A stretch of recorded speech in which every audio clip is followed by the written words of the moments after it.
उसको कैसे हो। मैं अब लाइव आ चुका हूँ। कुशल मंगल खुश रहो सभी, मैं यही भावना करता हूँ। फॉलो सब्सक्राइब करो न करो ये तो आपकी मर्जी है, पर ध्यान लगाकर सुनते रहो बस यही हमारी अर्जी है। तुम ध्यान लगाकर सुनते रहो बस यही हमारी अर्जी है।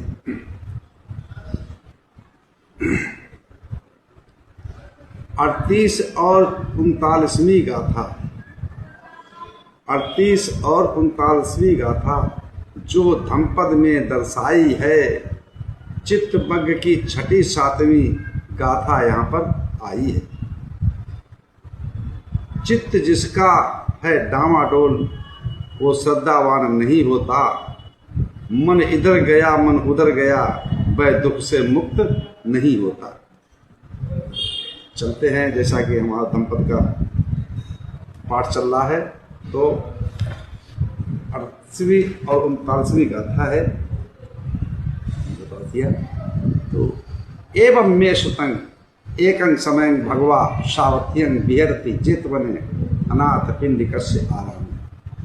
ऐसा मैंने सुना, एक समय तथागत सम्यक संबुद्ध श्रावस्ती के अनाथ पिंडक द्वारा बनाए हुए जेतवन आराम में विहर रहे थे। उस समय की घटना है कि उसी श्रावस्ती के महानगर के पास में ही एक उपनगर था, और उस उपनगर के पास गांव का एक किसान था। किसान का एक बैल खूंटे से खुल जाता है, बंधन से छूट जाता है और भाग जाता है। तो किसान उस बैल को ढूंढते ढूंढते ढूंढते ढूंढते बड़ा परेशान हो गया, विचलित हो गया, थक गया, हार गया, कहीं नहीं मिला। जब उसको बैल नहीं मिला तो वो श्रावस्ती के थकाहारा श्रावस्ती के पास जो जेतवनाराम था वहाँ पहुँचता है, और बिहार में जहाँ भिक्षु संघ था तो भूखा भी है, प्यासा भी है, बैल ढूंढते ढूंढते।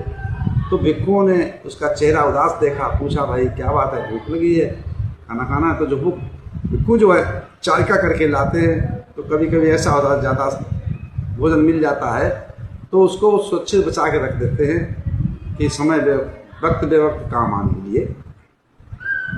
तो वो रचा हुआ था, उसने जब चेहरा देखा भूखा है तो उसने हाँ भूखा है, तो भिक्षुओं ने उसको भोजन दिया।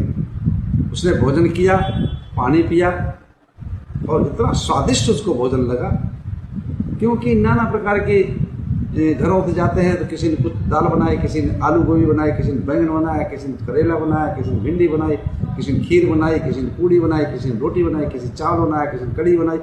नाना प्रकार के व्यंजन आते थे, मिक्सर हो जाते सब होते थे। तो वो भोजन उसको बहुत स्वादिष्ट लगा, बहुत प्रिय लगा, और उन्हें मन में विचार करने लगा कि इतना अच्छा भोजन मिलता है भिक्षुओं को खाने के लिए, इससे अच्छा भिक्षु जीवन ही बहुत सही है, क्योंकि मैं रात दिन मेहनत करता हूँ, बड़ी मेहनत करता हूँ, और तो कहीं 2 टूरी की रोटी मिल पाती, वो भी कहीं एक सब्जी के साथ, कभी कभी नमक के साथ ही, चटनी के साथ। क्यों ना ऐसा करूँ कि मैं भी अंते बन जाऊँ, इस दुनिया की जंजाल से छूट जाऊँ। अब ये विचार उसने जब किया तो भिक्षु संघ से निवेदन किया, भिक्षु संघ से निवेदन किया कि भाई मुझे भी काषाय वस्त्र दो। तो भिक्षुओं ने उस पर दया करके के करुणा करके उसको सामने बना दिया, सामने बना दिया। अब वो कुछ दिन आराम से खूब रहा, अच्छा अच्छा खाना मिला, कोई चिंता नहीं, कोई फिक्र नहीं, तो खूब तगड़ा हो गया खा के। और जब तगड़ा होने लगा, भिक्षु के जो नियम होते थे उनको पालन भी करने लगा, तो पालन तो कम करता लेकिन खाने में ज़्यादा मस्त रहता। तो अच्छा खासा तगड़ा हो गया। जब समझ तगड़ा हो गया, फिर उसके मन में विचार आया, अरे तो मैं अष्टपुष्ट हूँ, जाकर के अपने ग्रस्त जीवन में फिर अपने जाकर के अपने कमा खा सकता हूँ, सुखी जीवन व्यतीत कर सकता हूँ। मन उसका डामाडोल हो गया, टिक नहीं सका, क्योंकि यहाँ 227 सील है, चलने पे भी सील, बोलने पे भी सील, खाने पे भी सील, बैठने पे भी सील, उठने पे भी सील, हर प्रकार पे नियम लगा हुआ। तो विचलित हो गया और उसने चीवर छोड़ के ग्रस्त हो गया। अब ग्रस्त में फिर वही परेशानियां, वही दुख, फिर वहां से परेशान होके फिर आ गया, फिर भिक्षु संघ से चीवर मांगा, फिर चीवर ले लिया। इस प्रकार से उसने 6 बार कभी भिक्षु बना, कभी ग्रस्त बना, कभी भिक्षु बना, कभी ग्रस्त बना, चीवर लिया और छोड़ा, चीवर लिया और छोड़ा। मन उसका टिक नहीं सका एक जगह कहीं पर, श्रद्धा भाव जागृत नहीं हो सका। जब श्रद्धा भाव जागृत नहीं हो तो एक समय क्या हुआ कि वो 6ठी बार जब घर पे जाता है चीवर छोड़ करके, तो समय होता है तो उसकी पत्नी जो थी, गृहिणी जो थी, वो सोई हुई थी, अर्धनग्न थी, मुंह से खर्राटे आ रहे थे, लार टपक रही थी। और उसने जब देखा, अरे क्या है, पूरा दुर्गंध का भरा शरीर है, ये अनित्य है। जिसको मैं बहुत सुख समझता था वो तो बिल्कुल दुखी में मिल जाता है। ये क्या है, ये सब खत्म हो जाना। वो अनित्य भावना उसके जागृत हो गई, और जागृत जब हुई तो वो तथागत के शिष्यों के पास पुनः बुद्ध विहार में जाता है और भिक्षुओं से अनुरोध करता है कि हमें फिर से चीवर दे दो। भिक्षु कहते जाओ, तुम्हें चीवर नहीं देंगे। अरे तुम्हारा तो कोई मन ही नहीं टिकता, कहीं चीवर लिया तो फिर छोड़ा, फिर ग्रस्त बने, फिर चीवर लिया, फिर ग्रस्त बने। अब तो भाई मेरी भी बेइज्जती हो गई, कौन सा ऐसा गुरु है जो इनको 12 चेहरा बनाता, शिष्य बनाता, मैं नहीं दूंगा। तो बड़ी रिक्वेस्ट करने के बाद उसको बहुत मिन्नतें की, उसने बहुत मिन्नतें मांग करी, तब भिक्षु संघ ने फिर से चीवर दे दिया। और जब फिर से चीवर दे दिया तो अनित्य भावना देख चुका था, अनित्य भावना उसकी जागृत हो चुकी थी। और जा करके अपने कुटी में, झुग्गी में, झोपड़ी में जो शून्यागार होता है उसमें जाकर के अपना ध्यानस्थ होता है अनित्य भावना को लेकर के, और स्रोत में पड़ता है, श्रोतापन होता है, शक्तितागामी होता है, अनागामी होता है, अरहत को प्राप्त करता है।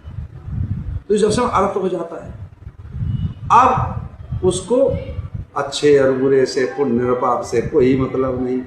अपना जैसे केवल मन के सोच, मन के विचार एक जगह टिक गए, अपना ज्ञान प्रकट करने के लिए, अपनी मुक्ति के लिए, अपने मोक्ष के लिए।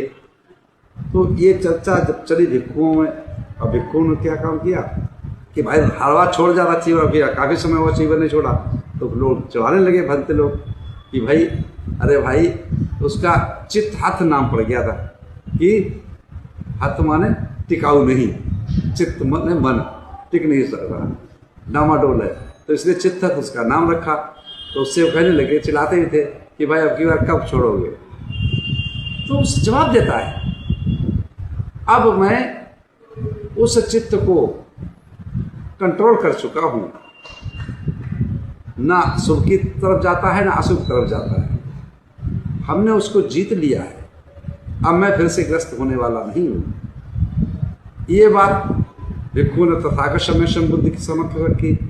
तो तथागत सम्यक बुद्ध ने भिक्षु संघ को समझाते हुए कहा कि जिसका चित्त मन डामाडोल रहता है वो कभी श्रद्धावान नहीं हो सकता, और श्रद्धावान जो नहीं हो सकता है वो नैतिक वस्तु अनित्य कार्यों में जाता है, और जिसको श्रद्धावान नहीं हो सकता है वो प्रज्ञावान कभी हो ही नहीं सकता, वो ज्ञानवान कभी हो ही नहीं सकता, वो दुखों से मुक्त कभी हो ही नहीं सकता, वो मोक्ष प्राप्त कभी कर ही नहीं सकता। और जिसका मन डामाडोल नहीं है, जो चित्त को अपने रोक लेता है, भागता जरूर है, दौड़ता है, बहुत तेजी दौड़ता है, अगवा है, आग्रगामी है, सबसे पहले भागने वाला है इस बॉडी में मन, तो उसको जो कंट्रोल कर लेता है वही प्रज्ञा के पा लेता है, श्रद्धावान होता है, और श्रद्धावान हो प्रज्ञावान हो जाता है, प्रज्ञावान अरहत पद को प्राप्त करता है, निर्वाण को प्राप्त करता है, सुख को प्राप्त करता है। उसी समय पे तथागत सम्यक बुद्ध ने इन गाथाओं को कहा। 38वीं और 39वीं गाथा धम्मपद की जो है वो ये दर्शाई गई है। तो 38वीं गाथा है, अनबठित चित्त सधम्मं अभिजानतो परे पला पसादस पय्याना परिभूरति। जिसका चित्त अस्थिर है, मतलब टिकाऊ नहीं है। जो सधर्म को अच्छी तरीके से नहीं जानता है, जिसकी श्रद्धा चंचल है, उसकी प्रज्ञा पूर्ण कभी हो ही नहीं सकती। 39वीं गाथा क्या कहती है? अनवसुत चित्तस्य अनव्यहित चेतसो पुण्या पापहीनस नत्थि जागरतो भयं। जिसके चित्त में राग नहीं है, द्वेष नहीं है, मोह नहीं है, लोभ नहीं है, ईर्षा नहीं है, तृष्णा नहीं है, जो पाप से और पुण्य से विहीन हो चुका है, अलग हट चुका है, उस हर समय जागरूक रहता है ना, उस पुरुष का, उस मनुष्य का वो भय मुक्त होता है, दुखों से मुक्त होता है, श्रद्धावान होता है, प्रज्ञावान होता है, ज्ञानवान होता है और निर्माण पद को प्राप्त करता है। इसी साथ मैं अपनी वाणी विराम देता हूँ। आप सब लोग मंगल हो, कल्याण हो, सुखी जीवन हो, निरोगी काया हो, दुख दूर हो जाए, सुख से वास करो, हमेशा प्रसन्नचित्त रहो, हमेशा सबका मंगल हो, मंगल हो, मंगल हो, मंगल हो।